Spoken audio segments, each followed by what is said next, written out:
తెలంగాణ రాష్ట్రంలో డెంగీ కేసులు బాగా పెరుగుతున్నాయి. అధికారిక లెక్కల ప్రకారం ఈ ఏడాదిలో ఇప్పటి వరకు 5372 మందికి పైగా డెంగ్యూ బారిన పడ్డారు. జూన్ నెలాఖరు వరకు 1078 మందికి డెంగ్యూ సోకగా గత 2 నెలలుగా చూసుకుంటే 4294 కేసులు నమోదయ్యాయి. డెంగీ వచ్చిందా రాలేదా అని చేస్తున్న టెస్టుల్లో 6.5% పాజిటివిటీ ఉంటోంది. ప్రతి 200 బ్లడ్ శాంపిల్స్ లో దాదాపు 13 మందికి డెంగీ కన్ఫర్మ్ అవుతోంది. ఎక్కువగా గ్రేటర్ హైదరాబాద్ లో ఈ కేసులు బయటపడుతున్నాయి. ఆ తర్వాత సూర్యాపేట, మేడ్చల్, ఖమ్మం, నల్గొండ, నిజామాబాద్, రంగారెడ్డి, జగిత్యాల, సంగారెడ్డి, వరంగల్ జిల్లాల్లో కేసులు పెరుగుతున్నాయి. సెప్టెంబర్ నెలాఖరు వరకు డెంగీ కేసులు మరిన్ని పెరిగే అవకాశం ఉందని మెడికల్ హెల్త్ డిపార్ట్మెంట్ అంచనా వేస్తోంది. పోయిన సంవత్సరం దాదాపు 8016 డెంగీ కేసులు నమోదు కాగా ఒకరు చనిపోయారని ప్రభుత్వ లెక్కలు చెబుతున్నాయి. ఈ ఏడాది భారీగా కేసులు నమోదైనా డెంగీ మరణాలు లేవని మాత్రం మెడికల్ హెల్త్ డిపార్ట్మెంట్ చెబుతోంది.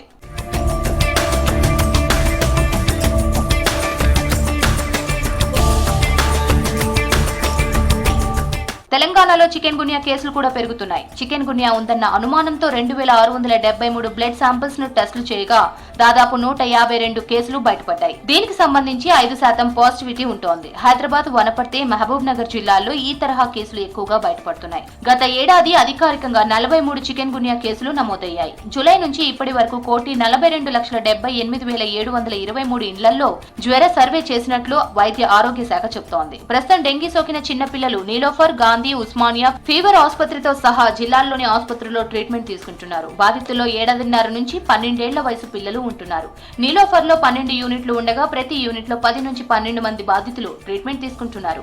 కొన్ని ఆసుపత్రుల్లో ఒకే బెడ్ పై 2-3కి ట్రీట్మెంట్ అందిస్తున్నారు. గాంధీ, ఉస్మానియా, ఫీవర్ ఆసుపత్రుల్లోనూ ఇదే స్థాయిలో రోగులు జ్వరాలతో వస్తున్నారు. జీహెచ్ఎంసీ పరిధిలో దోమల నివారణలో నిర్లక్ష్యం చేస్తుండడం వల్లే డెంగ్యూ కేసులు రోజురోజుకు పెరుగుతున్నాయనే ఆరోపణలు వినిపిస్తున్నాయి. ఒక్క నీలోఫర్ ఆసుపత్రిలో దాదాపు 15 మంది పిల్లలకు ట్రీట్మెంట్ అందుతుండగా ఇటు గాంధీ, ఉస్మానియాతో పాటు మిగిలిన ఆసుపత్రుల్లోనూ డెంగీ బాధితులు ఎక్కువగానే ఉన్నారు.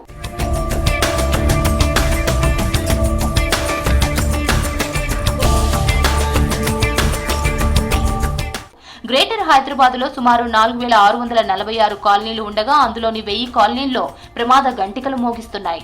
దోమల నివారణ చర్యల్లో జీహెచ్ఎంసీ వైఫల్యమే అందుకు కారణం అనే ఆరోపణలు వినిపిస్తున్నాయి. మెడికల్ హెల్త్ డిపార్ట్మెంట్, జీహెచ్ఎంసీ కలిసి ఆగస్టు 5 నుంచి 15వ తేదీ వరకు సిటీలోని 108 డివిజన్లలో 456 మెడికల్ క్యాంప్స్ పెట్టారు.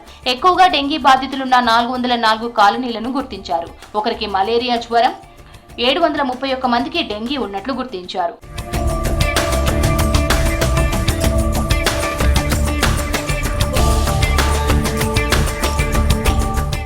డెంగీ, చికెన్ గున్యాలను వెంటనే కన్ఫర్మ్ చేసేందుకు తెలంగాణ వ్యాప్తంగా 42 టీ హబ్ కేంద్రాల్లో టెస్టింగ్ కిట్లను మెడికల్ హెల్త్ డిపార్ట్మెంట్ అందుబాటులోకి తీసుకొచ్చింది. 53 బ్లడ్ బ్యాంకుల్లో బాధితులకు అవసరం మేరకు బ్లడ్ బాటిల్స్ రెడీగా ఉంచారు. అంతేకాదు జ్వరం తగ్గకపోతే మెరుగైన ట్రీట్మెంట్ కోసం ప్రైవేట్ ఆసుపత్రులకు తీసుకెళ్లేందుకు రాష్ట్ర వ్యాప్తంగా అన్ని జిల్లాల్లోనూ 108 అంబులెన్స్లను సిద్ధంగా ఉంచారు.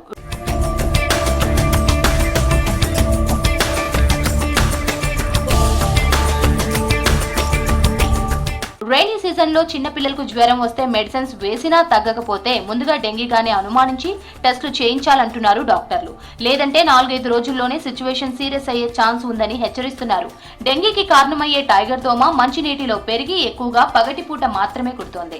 ఈ క్రమంలో స్కూళ్లకు గేమ్స్ ఆడుకోవడానికి బయటకు వెళ్తున్న పిల్లలు తొందరగా దోమకాటు బారిన పడుతున్నారు.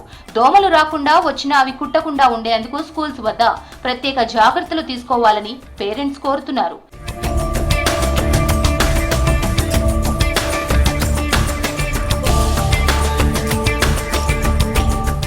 ఈ మధ్య పిల్లల్లో డెంగీతో పాటు మలేరియా, టైఫాయిడ్ వంటి జ్వరాలు పెరుగుతున్నాయి. ఆఖరి నిమిషంలో డాక్టర్లను కలుస్తుండటంతో కొన్నిసార్లు పరిస్థితి సీరియస్ అవుతోంది. పెద్దల్లోనూ ఇదే పరిస్థితి కనిపిస్తోంది. పెద్దవాళ్లు జ్వరం వస్తే పారాసిటమాల్ తప్ప డాక్టర్ల సజెషన్స్ లేకుండా ఎలాంటి మెడిసిన్స్ ఎట్టి పరిస్థితుల్లోనూ వేసుకోవద్దు. ఒకవేళ 24 నుంచి 48 గంటల్లో జ్వరం తగ్గకపోతే వెంటనే దగ్గరలోని డాక్టర్ల వద్దకు వెళ్లి ట్రీట్మెంట్ తీసుకోవాలి. ఈ రైనీ సీజన్ లో వర్షం వల్ల తాగే మంచినీళ్లు, ఫుడ్ కొన్నిసార్లు పాడవుతోంది. వీటి వల్ల డయేరియా, టైఫాయిడ్ వంటి వ్యాధులు వచ్చే ప్రమాదం ఉంది. బాగా కాచి చల్లార్చిన నీళ్లతో పాటు వేడివేడిగా ఫుడ్ తీసుకోవాలి. ఈ సీజన్ లో చిన్నపిల్లలు బయట ఫుడ్ తినకుండా పేరెంట్సే చాలా జాగ్రత్తలు తీసుకోవాలి. పిల్లలతో పాటు పెద్దల్లో 101 డిగ్రీల కంటే ఎక్కువ జ్వరం, బాగా తలనొప్పి, చలితో జ్వరం, వాంతులు, ఊపిరి తీసుకోవడంలో ఇబ్బంది, బాడీ పెయిన్స్, బాగా నీరసంగా ఉన్నా, బ్లడ్ లో ఆక్సిజన్ తగ్గడం, బీపీ తగ్గిపోవడం వంటి సిమ్టమ్స్ కనిపిస్తే వెంటనే హాస్పిటల్ కు వెళ్లి డాక్టర్ కు చూపించుకోవాలి.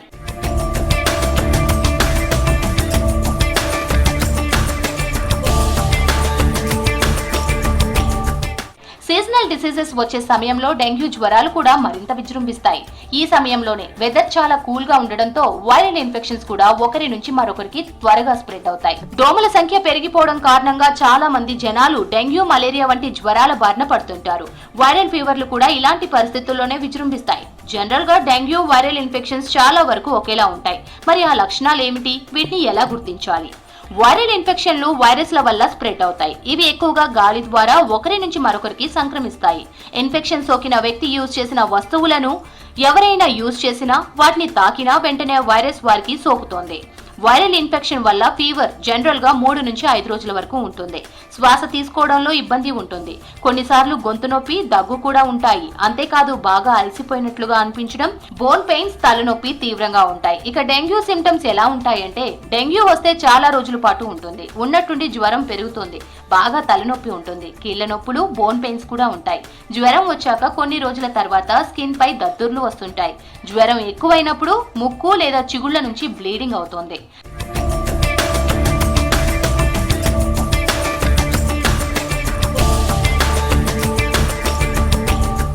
జనరల్ గా వైరల్ ఇన్ఫెక్షన్లు, డెంగ్యూ మధ్య తేడాను గుర్తించడం కొద్దిగా కష్టం.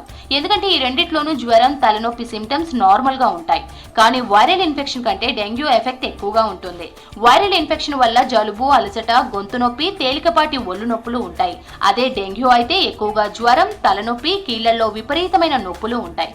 ఇంకా కొంతమందిలో అయితే బాడీపై ఎర్రటి దద్దుర్లు వస్తాయి. ఈ దద్దుర్లు డెంగ్యూ సోకిన వ్యక్తికి 24 నుంచి 48 రోజుల మధ్యలో కనిపిస్తాయి.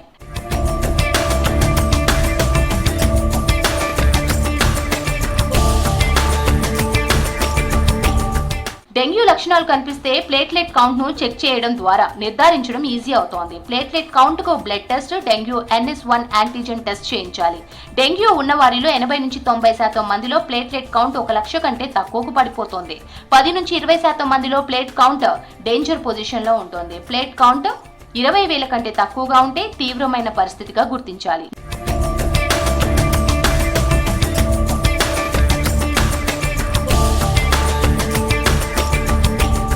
డెంగీ జ్వరం వచ్చిన స్టార్టింగ్ లో పారాసిటమాల్ టాబ్లెట్స్ వేస్తే తగ్గిపోతోంది. వాంతులు లేకపోతే ఓఆర్ఎస్ జ్యూస్ ఇవ్వాలి. ఒకవేళ బాగా వాంతులు అవుతుంటే వాటిని తగ్గించే మందులతో పాటు ఓఆర్ఎస్ జ్యూస్ తాగించాలి. ఒకవేళ అప్పటికీ తగ్గకపోతే చిన్నపిల్లలను వెంటనే డాక్టర్ వద్దకు తీసుకెళ్లాలి. బ్లడ్ లో ప్లేట్లెట్ల సంఖ్య బాగా తగ్గడం, రక్తం చిక్కబడడం వంటివి గలవారికి తరచూ రక్తం చిక్కదనాన్ని తెలిపే హిమాట్రోకిట్ లేదా ప్యాక్డ్ సెల్ వాల్యూమ్, ప్లేట్లెట్ల సంఖ్య తెలుసుకోవడానికి రక్త పరీక్షలు వంటివి చేస్తూ జాగ్రత్తలు తీసుకోవాలి.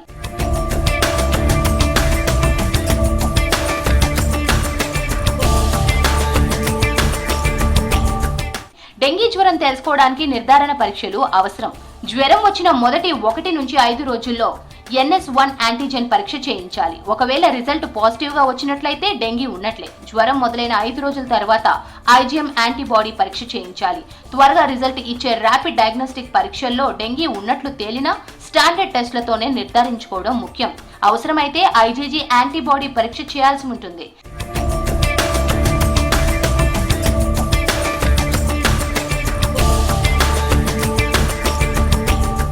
ప్రస్తుతం రైనీ సీజన్ నడుస్తోంది. వర్షపు చినుకులు పడటమే ఆలస్యం, పిల్లలకు జలుబు, దగ్గు అంటూ రకరకాల హెల్త్ ఇష్యూస్ స్టార్ట్ అవుతుంటాయి.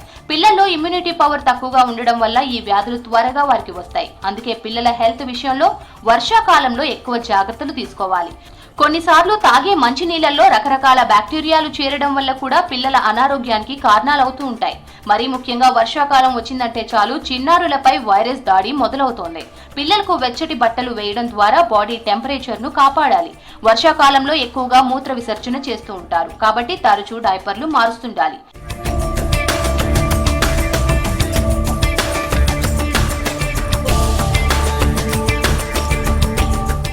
వర్షాకాలంలో గాలి, నీరు, ఆహారం, దోమలు, ఈగల ద్వారా చిన్నారులకు వ్యాధులు సోకే అవకాశం ఉంది.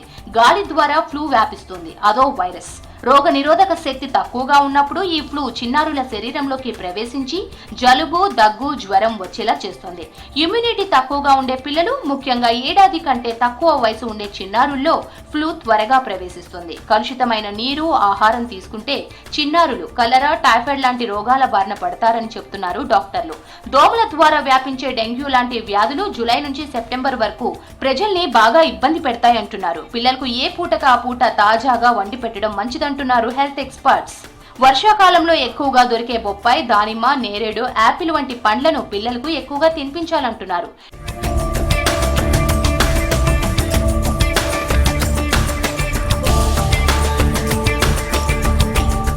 డెంగీ వచ్చాక ఇబ్బందులు పడడం కన్నా రాకుండా జాగ్రత్త పడడమే బెటర్. దోమలు కుట్టకుండా చూసుకుంటే డెంగీని పూర్తిగా నివారించుకోవచ్చు. డెంగీ దోమలు నిల్వ ఉన్న నీటిలో పెరుగుతాయి కాబట్టి చుట్టుపక్కల నీరు నిల్వ ఉండకుండా చూసుకోవాలి. పాత టైర్లు, డబ్బాలు వంటివి ఉంటే వెంటనే తొలగించేయాలి. డెంగీ దోమలు సాధారణంగా పగటిపూటే చురుకుగా ఉంటాయి కాబట్టి పగటిపూట నిద్రించేటప్పుడు మంచానికి దోమ తెరలు వాడుకోవాలి. ఇంట్లోకి దోమలు రాకుండా మెష్ బిగించుకోవాలి.